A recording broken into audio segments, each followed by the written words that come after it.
How's your week been? Oh, well, it was the 4th of July weekend here, so. Yeah, that's what I was asking, yeah. Yeah, I mean, so I had a ton of people in the house. I won't bore you with the stories of entertaining and stressing out about people walking on my new sod that I got laid, Oh, your new earth. No, because I got the sod laid, but, it's very... Well, you're saying sod. We would call that turf. Yeah, turf. So I got the turf laid. I got the turf laid. And it was, it's very sensitive when it first gets laid because it needs to get rooted. And the people came. They're awesome, by the way. But, people just like, they like walking on your lawn. And I don't want to be that guy that's like, hey, guys, I've told you 5 times, like, please just don't go on the lawn. But, so I just had to deal with trying to sort of temper my desire to be the dad with the desire to protect my grass, Yeah. But for us, for people who've never been there on the 4th of July, I'm trying to think if I have. I don't think I have. How big a celebration is it? I mean, there's not a big story to tell. It's just like, it's more about the fact that the weekend is like the big summer, or one of the 3 main big summer weekends. And then the only celebration part that's big is that fireworks go off at night.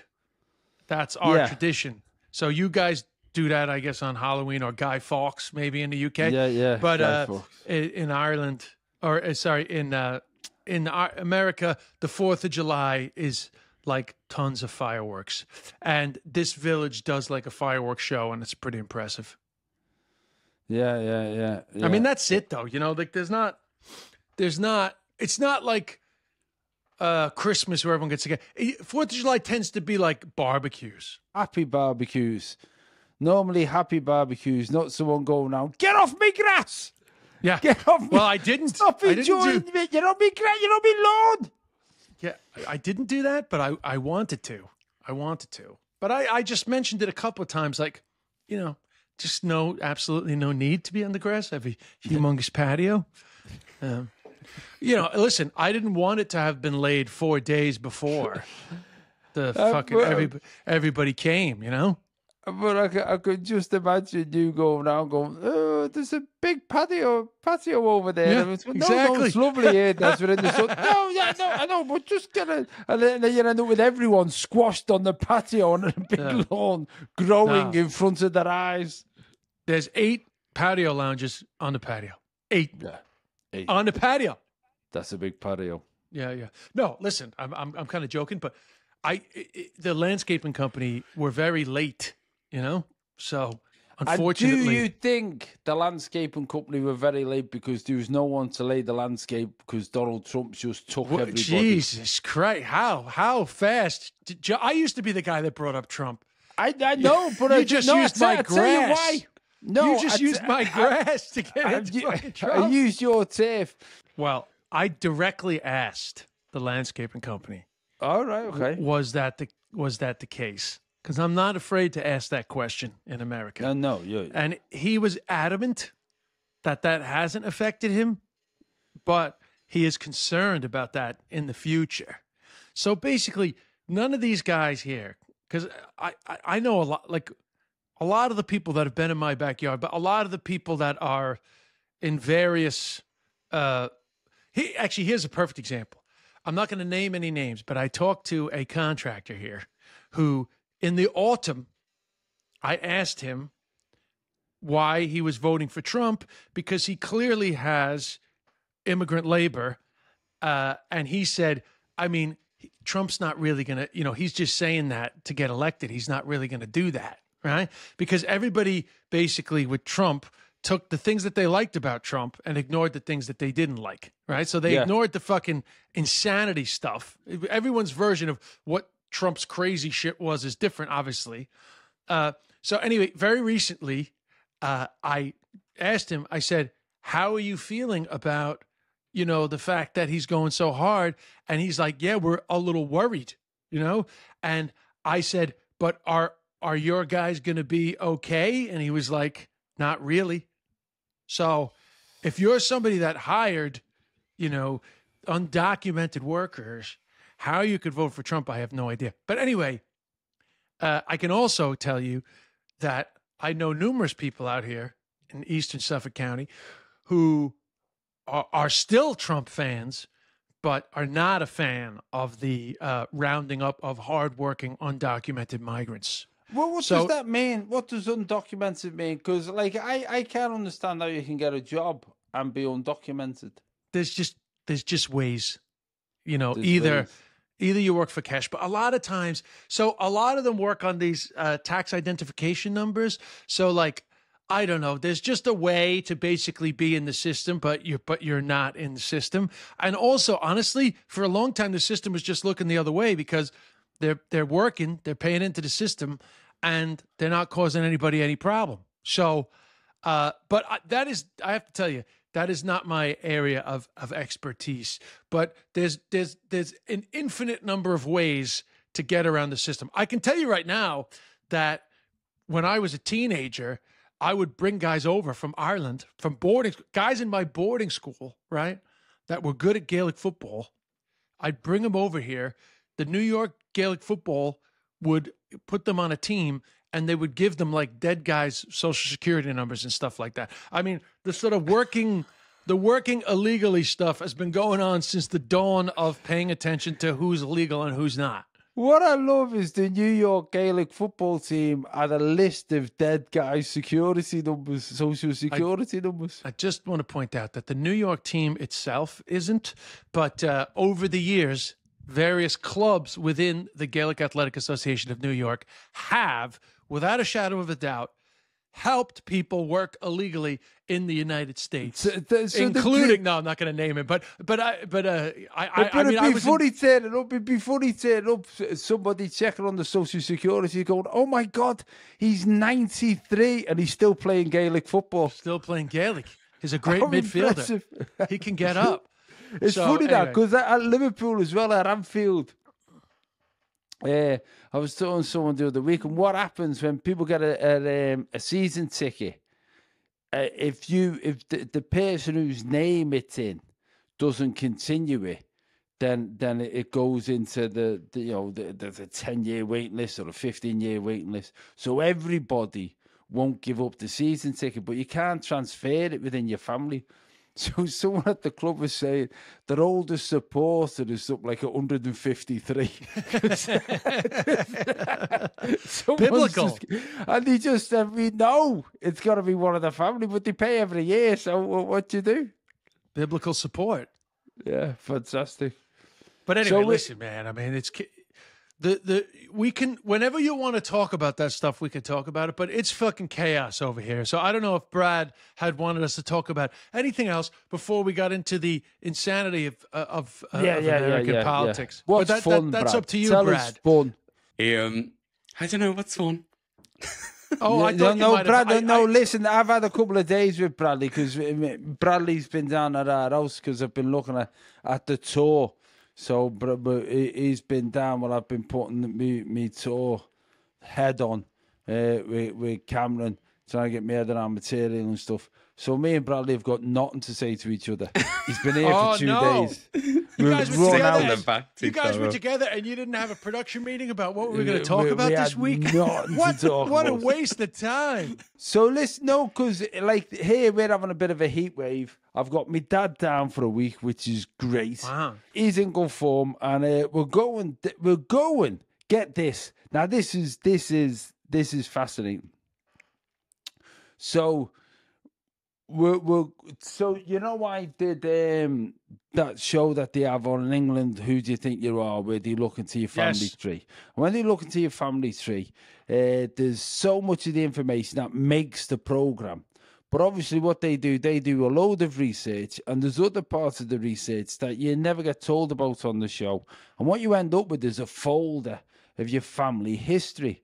And it's got birth certificates, and it's got like, we were going to follow this story, but we didn't because we couldn't validate it, or that story. And so, and one of the stories that's within that folder is my I don't know what it'd be now, 4 times great granddad, a bit on my dad's side. He was a Beaton. He was, I think it was Thomas Beaton. He was a sailor, right? And he was court-martialed by Nelson on Nelson's ship, the Victory. So we had the court-martial about abandoning the ship, and in the end they got off it. Him and the rest of the crew got off because the ship had been attacked by Russians. The ship had been attacked by Russians, and they had to have a court-martial to say, why didn't you go down with the ship? Which is just fucking mental, isn't it? Because you're going, well, if we'd have gone down with the ship, we wouldn't be here. But what could we do? The ship was sinking, so we got off, and they ended up in Sebastopol in what is now Ukraine as prisoners of war, where they lived with the communities, and by all accounts were knocking. There's babies, there's Ukrainians who have definitely got my DNA in them. That's what it seems to be said in this document. But down the road from here, it's Portsmouth. And Portsmouth has HMS Victory down the road. So we're going, I'm taking my dad today to go and see Lord Nelson's ship and to stand in the room where our great-great-great-great-granddad was court-martialed. Wow. And How cool you're is able that? to, those are official documents. No. Yeah, no, that was all validated. All validated. So that's amazing. That's cool. So that's a cool afternoon that I've got lined up. I have a Who Do You Think You Are joke in my show, Me and Mama, because, I discovered like late in my life, my mother discovered late in her life before she died that her grandfather took his own life, right? And I have all the documentation of of like all this horrible shit that went down in Glengariff back in 1927, which is actually the reason how my grandmother ended up over here. And I discovered all this like heavy shit, right? So I do this. I basically go quickly through the family tree of that lineage, and then I say, and that's why I've never been asked to do Who Do You Think You Are? Because they would have been like, maybe if we do a Halloween special, because this is a fucking horror movie. This is grim. Yeah, this is fucking grim. But I'm back to on Ancestry.com. I'm back to Thaddeus on that family line. I'm back to Thaddeus O'Sullivan from the 1830s in Ireland. Thaddeus O'Sullivan. Yeah, you he's said that like me and Brad were meant to know who Thaddeus was. No, that's the how famous Thaddeus O'Sullivan. Well, yeah, exactly. Big Thad, as he was known by his mates. I think it's the same for me. So let me think. He'd be my great Thaddeus O'Sullivan. So one more a generation less than you're the guy you're going to reconnect with today. So we haven't. You've done it, or are you doing it off your brother's DNA? Years ago, my mother got my brother's spit, but I run the account. But I sent my spit in, and we were going to do it together. But my spit was rejected, and then I left. I left Ireland, and the kit is at my house in Ireland. So actually, we haven't actually checked my spit. But what I could do is just tell it to crisscross with my brother's spit that's in there now currently. But you're well, yeah. I mean, that's on the assumption that you and your brother are genetic matches. Well, the problem with your joke is that Ancestry.com makes it very clear that we're brothers. There's no assumption. Yeah. Yeah, that's good. Well, how can it make it clear? Because it hasn't got your DNA. Well, actually, you ever see a picture of us? It's probably more important. I get all that. No, I get all that. I actually do know somebody who did it and found out that, the people he thought were his relatives weren't. Oh, yeah, no, that happens a lot. But here's the thing. Sorry. Loads. Here's the thing. Apparently, though, when you put in your spit, there are things that can show up differently. Also, probably because they get better at it. So perhaps when you put in your spit 6 years later, I mean, my brother sent it in in 7 or 8 years ago now, I feel. But here's the thing. I don't know. I don't really, anyway, I'm not going to say anything negative because we've both had positive No, experiences it's with brilliant. ancestry. I tell you what it is. It's brilliant, but the reality is, if you everyone's connected.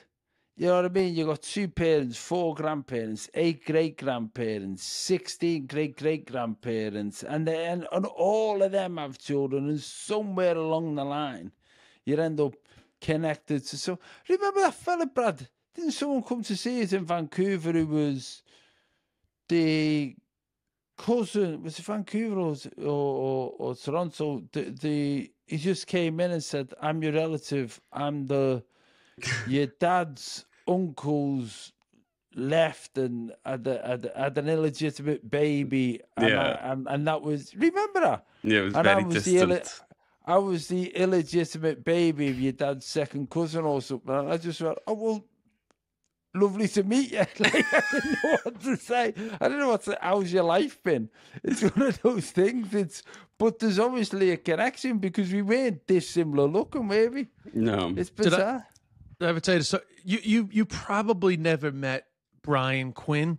He's kind of done a bit of stand-up, but he's very much into like sort of clowning and, he just does a lot of like unique, really cool stuff. He's in a lot of like Rubber Bandits videos and things. He's just around and he's just a great guy, very creative dude. You probably have met him because he used to be like at the Ivy Gardens and stuff. Anyway, long story short, I've known him for years. He's a super awesome guy. Good friend. And during the pandemic, he rings me and he goes, he emails me. He says, "I need to talk to you." So he rings me and he says, so my mother was down in Glengariff, right? Which is, that's where my grandmother's from. And the quick version of the story is the mother's down there talking to somebody. They start telling a story about where my grandmother's from, right? They start telling the story about my great-grandfather killing himself because that's like a known thing down in Glengariff, that the horrible shit happened in this house up on the hill, right? They start telling the story. And then the woman says to Brian Quinn's mother, right? "Oh, and by the way, that was Des Bishop's grandmother, the comedian." And the mother goes, "Oh, he's friends with my son. But the whole reason why she was telling that story was because she's related to us too. So Brian Quinn calls me to tell me that we're third cousins once removed." A guy that I've known for 20 years. You're his third cousin. Once removed. Yeah, the way they do all this once removed shit. Some people would consider us fourth cousins. But anyway, it was just a some people would just consider you Irish. Because basically, all of Ireland is that.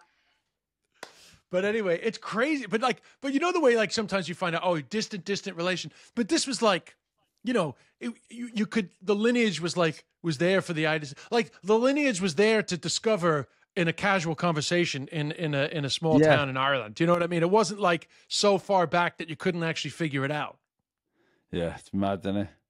Yeah, but Ireland is like that though, 100%. Of course it is. But actually, I tell you what we need to do. I just realized, I was just thinking now.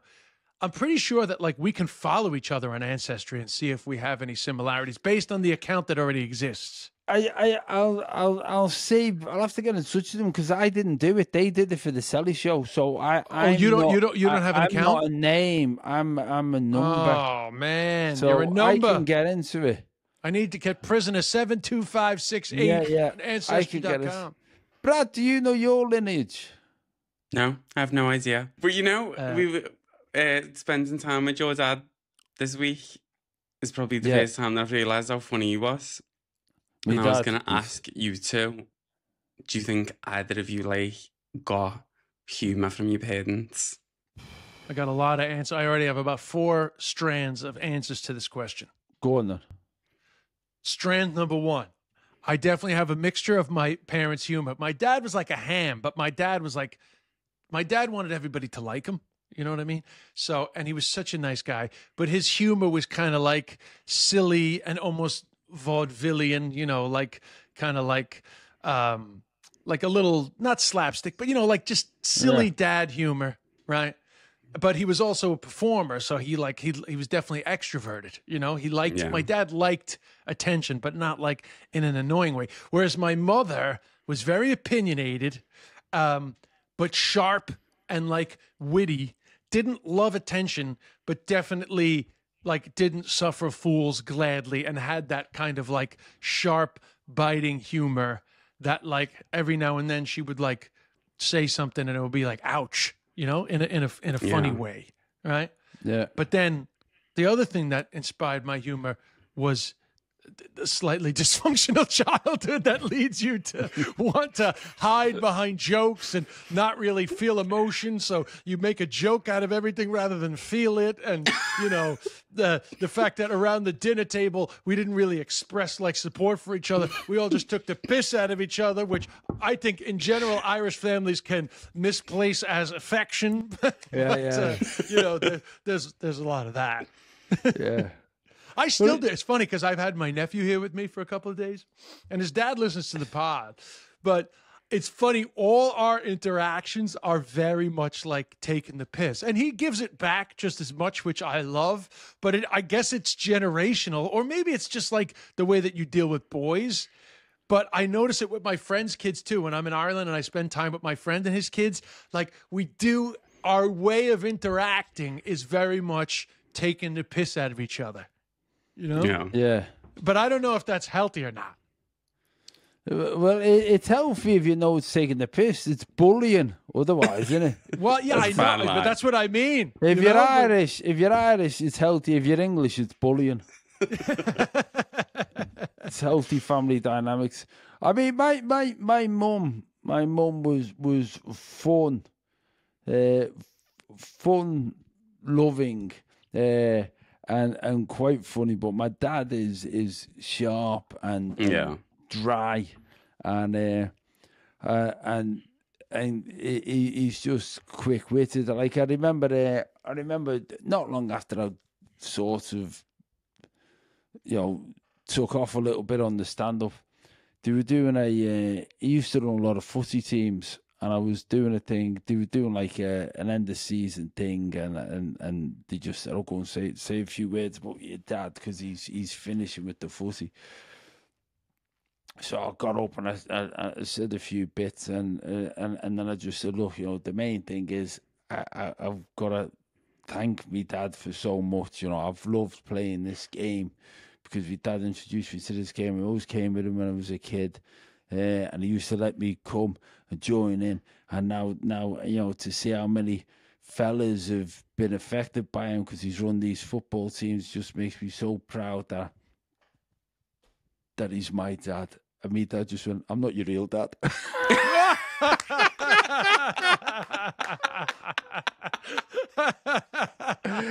It's just he said it out loud. Said it out loud. But said it just as I finished my sentence. Wow. It was so funny. Just as everyone was about to go, "Oh, that's such a bang." Yeah. That's funny. But that's so funny. But it's also the very thing that I feel like it's in either that the two generations that we're talking about, or the British/Irish thing of just not, you know, the way Americans are so earnest and fucking like sentimental. Like there's an anti-sentimentality to the culture, right? Yeah. I agree with you. But the funny thing is, like, that is fucking hilarious. But on another level, is that unhealthy? This is my question. I think it probably he is. couldn't handle it. Which I get. I'm the exact fucking same. Couldn't handle the affection. It was like, oh, fucking hell, how do I get this? And you know what? It's true.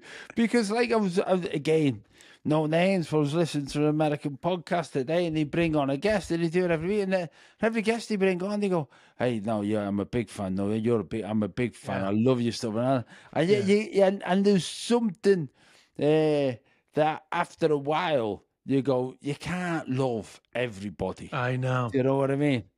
And you get it with you get that sort of, you know, UK Irish humour is to just knock it down a little bit, just knock it off your peg. Yes. I wouldn't give them the satisfaction. Exactly, but anyway, I do think that's a pro and a con to the sense of humor / way that people interact on the the OG, origin side of the Atlantic to my DNA.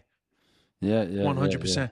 I had my dad though sometimes would surprise me, since we're doing like moments where dads were genuinely funny, and this was a joke in the show that I did about my dad, but it was what, you know, the way sometimes jokes have like exaggerations and shit. But this 100% happened at a very serious time where my dad was diagnosed with lung cancer and we were in the fucking hospital. And for all the listeners out there, I'm sure if you've ever looked after either a sick parent or even like a sick kid and you're in the hospital, and like the thing you learn as an adult about hospitals is that like when the doctor's in the room, you got to fucking keep them there and get as much fucking information as possible because they're dying to get away. Have you had this experience?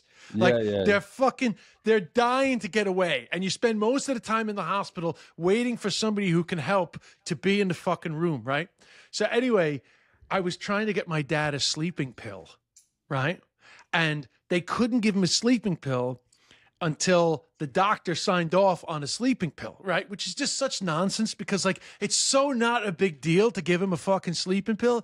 And I was arguing with nurses and, you know, I had to be the assertive one. And it's not actually my area of expertise to be like assertive. I can still be a bit like, oh, excuse me, I'm sorry to bother you. But, you know, I can still be a little bit like gentle with the assertiveness. But I was in full support my dad mode and I was fucking getting pissed off. And my dad, who hates fucking confrontation, even though the confrontation was on his behalf, right? At one of the stages, when the fucking nurse was in the room, my dad goes, listen, if I can't get a sleeping pill, I won't lose any sleep over it. He said that as a fucking joke to fucking ease the tension. And I was like, not the fucking time, asshole. Not the fucking time. But in the show, I set it up as like one of those turnaround moments because we used to always take the piss out of him, and you know, I had like, you know, I shared some of the running gags we had because I think sons like to make fun of they get to an age where they like to make fun of their dad. I guess it's like a developmental thing. So I used that as the moment where he finally got his revenge. But it was 100% happened. But it's funny because like my dad's been down here for a few days, so we've been playing bowls, you know, crown green bowls. I don't know if people will understand what that is in America, but you get a little bowl. They're made out of hard wood, and you roll the little bowl, and it's called a jack. You roll the jack, and then you get these big heavy balls, and you roll them. You get two each. And my dad's into it. He plays every week with my brother and his mates. So we've been doing it in the garden here. And we've been playing these bowls, and it's fucking getting competitive. Yeah, damn right. My dad's getting competitive. He was starting to get pissed off because I was winning. It's like, and what he's done, he's got this funny Vikings finger, it's called, where his finger bends in at the end, and his little finger's getting in the bowl. So he taped his hand up. So his little finger wasn't sticking out anymore because it was affecting his bowling technique. It was affecting his bowl. I bet you he started saying, "This lawn's not level.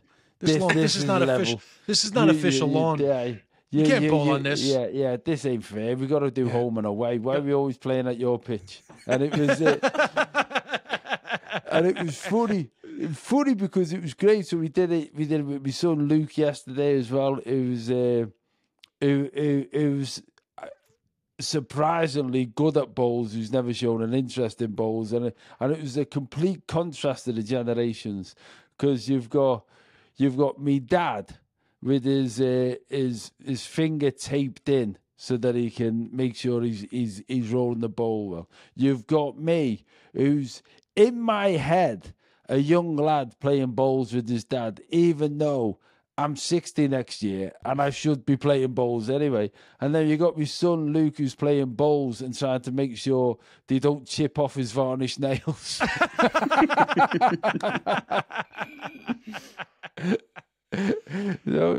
brilliant.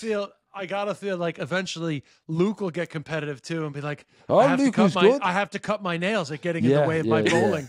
I don't think the nails will ever be sacrificed for any sport. Too much effort's gone into making them. Yeah, because I used to bring the boules around, you know, the French boules. I used to bring them around. Yeah, touring. But my parents came with me an Irish tour years ago for like 3 weeks, and we fucking played bulls everywhere. It got very serious. So what was that like? Was that when your dad was in the show? Nah. This was like before he got sick. This was actually, it was 2008. I can give you the exact year. It was the summer of 2008. What was that like touring with your parents? I was just 2 weeks, just on vacation. Yeah. For that, it was a novelty. It wasn't like, nice, it wasn't like. It? But it's nice to have a job where you can do that. You couldn't do that if you work in the bank.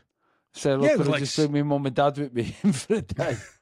But that's always the thing sometimes, like where your friends want to come hang out at the show, which is fine. I don't mind it. But then sometimes they don't get it, which is like, it's 10 minutes before I go on stage. Like I got to fucking get my head in the game, or you know what I mean? Like suddenly, like you don't have your own fucking dressing room to fucking chill in. And, So by the way, I never complain, but in my mind, I'm like, this is why you can't bring your friends to shows a lot, because at the end of the day, it's fucking work. Or, the way you have a friend that doesn't get it and they fucking bring somebody else up, before the show. And you're like, dude, I didn't mind you being here, but I don't fucking know this person. I'm about to, I'm not the best version of myself 10 minutes before a big fucking show. I'm like, I'm uptight. I don't want to worry about the smell of my fucking green room bathroom with a fucking stranger. You can fuck off. But exactly. I've been through that. I've been through that where, particularly even like the arena shows, I used to have to do the big arena shows, and I used to have all the cousins in the family, and then, before the show, I'd go and see them all, and then in the interval, they'd all be in a room. I'd make sure that everyone was the team in the interval. I'm like, what the fuck am I doing? Yeah, I'm not thinking about the show. Now I've got a strict 30 minutes before the show. And that only starts on the last tour. 30 minutes before the show, shut the door and sit on my own in the dressing room. You gotta, and it makes you better at the job. That idea that you can just be in mid-conversation, particularly with someone that you've only just met, and go, oh, excuse me, I've got to go and entertain a few hundred or a few thousand people now, and remember everything. It's no, mate, you gotta protect that. But it is one of those things that people just don't get it. And I don't blame them for not getting it. But you're not supposed to. Like, it's supposed to. Well, because it doesn't feel like work. No, it feels fun. Feel like, if our job, if you watch somebody doing our job and it looks hard, it's a bad gig. Our job is to make it look easy, which makes everyone thinks it is easy. But I always have to take a shit before I go on stage. That's the biggest thing, which is like, I don't want to worry about, somebody being within earshot of my fucking business before I go on stage. You know what I mean? I wasn't really thinking about that. You don't have to poop. You don't have to poop before you go on stage. It's not something that I build into the day. No, it's not. I mean, Billy Connolly literally has a routine about how comedy is the best laxative in history. I mean, that's how I respond to the natural nerves, adrenaline, cortisol that starts running in the body before a show. Yeah. It's not controversial. You don't naturally think it's easier to have a poop before you go on stage. I don't mean the minute before you go on, but like leading up to it. Within the day. The day. When you start to feel the nerves before. Yeah. I mean, whatever it is, whether you're taking a poop or you're taking a leak or you're just doing some press-ups or you're cleaning your teeth. Yeah. There's some things you want to do on your own. Yeah, but you can't do the press, like people that like doing like a little routine beforehand. You definitely can't do that. That's the thing. Know. That's what I mean. I like having a little stretch off and stuff like that. And you can't do that while there's someone there. And you go, hang on, just got to touch my toes if you don't mind. Yeah. It'll make me funnier. I have a mantra before I, Yeah, I have a process. Yeah. I have a process. But, all those things it's easy to make fun of. But some people, I don't need a process really before I go on stage. But like what I do find is that I'm not going to be an asshole to somebody that's in my dressing room. And there have been times in my career where I have exceptionally really important shows, and yet I'm kind of worried about. I'm hosting before doing my show. It's like, hey, do you want help yourself to some, and I'm like, what the fuck am I, What am I doing? I know. I hope this doesn't make us sound like assholes. No. It's listen. It's one of those things that I think is a fair. It's that bit of professionalism that you got to start bringing into this job, because you are effectively doing a monologue for 2 hours on stage, or an hour. But then some people, I actually feel like I like when they're backstage before I go on. There's just certain friends where you're just like, this is somebody who keeps me nice and level, and then when I go out, I'm like the best version of myself. Yeah. Friends you can shit in front of. Exactly. Friends that you're not worried about the smell of the bathroom. You know? Fucking hell. So, listen, next week, I've got to tell you this, because you look like you're dressed for golf. I'm not playing golf. I just threw on this shirt because I like the color. Oh, very good. I'm going to the British Open next week. Wow. It's not the British Open anymore. It's the Open. Did you know that? When did that happen? I don't know, but that is to bring Ireland into it. Well, Ireland is going to be, it is going to be in the south. It's going to be in Portmarnock in a couple of years.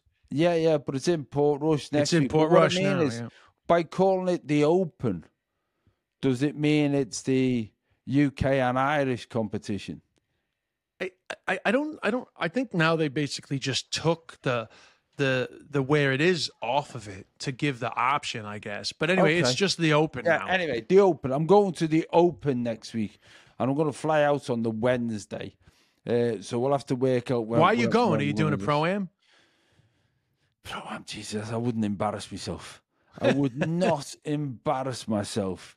Like I play golf twice a year. Can you imagine turning up at the Open with all of those golf fanatics and saying, right, yeah, here we go.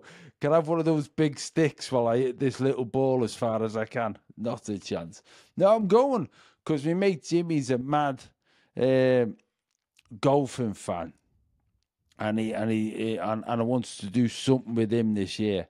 And also, it's in Portrush. And my oldest friend from uni lives in Portrush. Her name's Julie, and she lives in Port. She's a member of the club, and she lives in Portrush with Alan, her husband. So the four of us are going, because Julie is the first person I spoke to when I went to Manchester Polytechnic.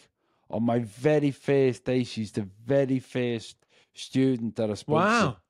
And we've still remained friends. And are you excited about the golf part, or are you just excited about being in Port excited. Rush? You know what? I'm excited about it. Like Wimbledon's going on here. I never managed to go this year. That's only an hour away from my house. I'm excited. I know. I've been every day I get an Instagram or a TikTok that says celebrities at Wimbledon today, and I've been very disappointed to never swipe on a John Bishop and Melanie Bishop. I never get the nod. Very disappointed. I'm going to make some effort. I want to make some effort next year and try and get into that crowd that gets the nod. But I have to tell you, one of the things that's happened with me that's changed over time is I used to think, like, I play football, and when I'm not playing football, I'll go and do something that's work-related. All the way through my life, I've always thought, well, I don't understand other sports, I won't watch them. Now, I will watch any elite sport. Yeah, anything with a score. Yeah, I do. I appreciate the athleticism, so I'm looking forward to the golf. I'm looking forward to doing the walk around, just being part of it. I think it'll be ace. Yeah, I just hope you get the weather, man. That's all. Yeah, we're on a heat wave. No, I know, but next week it's not raining. Well, geez, I tell you, if this weather keeps holding over there and the Open happens, woo, that ball's going to fly down there. It must be like a rock. Yeah. So we're looking forward to. Oh, that's exciting. Well, you know how passionate I am about golf. You know. I know exactly. Mate, but I'd be going honestly. I'd be pushing for Shane Lowry. Shane Lowry is I support him number one. He's my number one. I would support Shane Lowry over McIlroy. Yeah, it's McIlroy's course, though, isn't it? Is it really? Because Lowry won the last time. Yeah. Well, maybe you're right. Yeah. Maybe McIlroy, right. Shane Lowry's great. I mean, it'd be great if either of them win. If either of them win, that's enough. Shane Lowry's hilarious. Yeah, funny, isn't he? He's funny, and he loves dropping F-bombs on the mic, which I respect. Yeah, you know? Of course you do. Cork is in the All Ireland final, by the way. That'll be. We'll have to maybe do like an All Ireland special coming up in 2 weeks' time. We'll have to get Bradley Hurley'd up then. So anyway, if we were going to talk about it before we go, if we were going to talk about anything serious, have you been paying attention to the mental gymnastics that MAGA has had to do by the fact that the American government has come out and said that there's no Epstein list and, that he killed himself? Have you been paying attention to this? No, it's not been. Oh, my God. This is what basically the internet is run by Epstein conspiracy theories. And the MAGA movement, one of their big fuels of conspiracy for nearly since it happened, has been the Epstein stuff. And Trump actually used talking about releasing the Epstein list and releasing the Epstein files as part of his campaign, which is basically like the end of the deep state. We're going to release the Epstein files. And now he's part of the quote unquote cover up, to the point where even yesterday he got mad because somebody asked, he was like, you guys still going on about Epstein? You guys still going on about this guy? And the last thing I'll say is the reason why it's not entertaining because it's a horrible thing what Epstein did, but it's entertaining in the sense of the MAGAverse finally, maybe some of them realizing that Trump is the same as all the fucking people that they claim to hate. The same. But you haven't paid attention to it? Listen, I saw a thing the other day about how much he has made as president, and they're suggesting it's $1 billion a month. Yeah, and now he just brought out some. He's just about to bring out a new network, a new television network. I know, but I can't believe no one's saying you can't do that in this job. Well, your homework for this week is to pay attention to the fallout from this Epstein stuff, because they are going to keep trying. They're going to keep. What did they announce today? There was something. They announced last night an investigation into James Comey and John Brennan, the FBI and CIA guys, that were involved in going after Trump to, with the Russia thing and, just other things. So that got announced last night. But even the MAGA people are like, you're doing this to distract from the Epstein thing. So it'll be curious to see if they can keep this Epstein thing under wraps or it starts to escalate. Because some seriously pro-Trump Twitter accounts are not letting it go. We're going to make a prediction that I think within his term, Donald Trump will be arrested for corruption. Wow, John. Within his term. Because I think it's so out in the open, the way he's doing it. The hubris. Nobody's questioning it, but he's also dealing with other powerful people, and someone's just going to turn around and go, "Fuck you," bang. There's all the evidence, so much so that the Supreme Court and everywhere else cannot ignore it. And you know who those people are, right? They're the same people who got Jeffrey Epstein killed. Anyway, have a good week. That's what I'm talking about, bro. That's the whole thing, is that like the MAGAverse was very much into this thing of there's a powerful cabal that runs the world, and a lot of them are on a list of people that Jeffrey Epstein was keeping along with videos, and now suddenly they're covering it up. So it'll be curious to see what happens. What do you think? Do you want to know what I actually think? Yeah. I actually think that Epstein was this horrible guy and liked to connect himself to powerful people. I don't think the amount of people that everybody thinks is involved.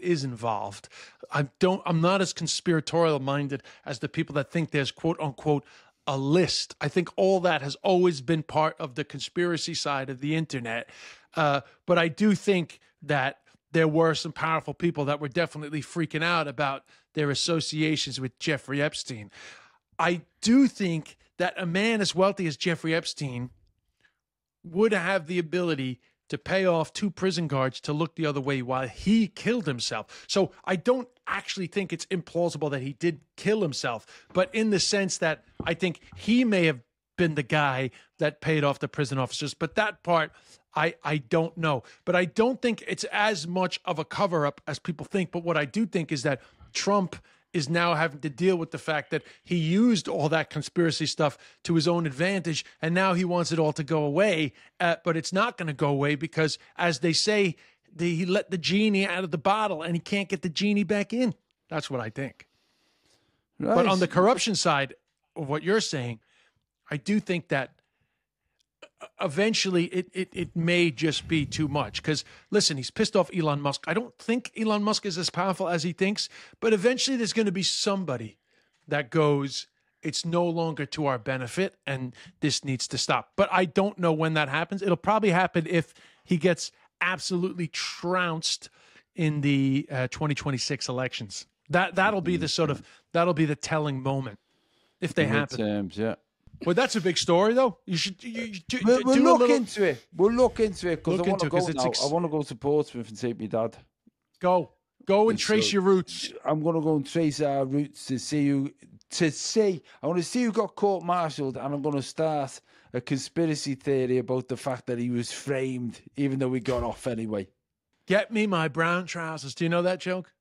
No. The naval joke. Well, the quick version of it is, they're on a British generals on a Navy ship, and every time like a Spanish galleon is approaching, he says, "Get me my red coat." And then the first mate says, "Captain, why are you asking for the red coat?" He says, "Well, it's about morale. He says, if any of us get shot, then you won't see the blood. So it's good for morale, you see. If I get shot, then they won't know that I got shot, right?" So then eventually he goes, "Spanish Armada approaching." And he says, "Get me my brown trousers." Which is coincidentally, it ties into the episode because that was my dad's favorite joke. It's a dad joke. I got a gift the other day, a little pack of cards with all dad jokes in, and there's one joke in it that was funny. It said, who was the fattest knight at King Arthur's Round Table?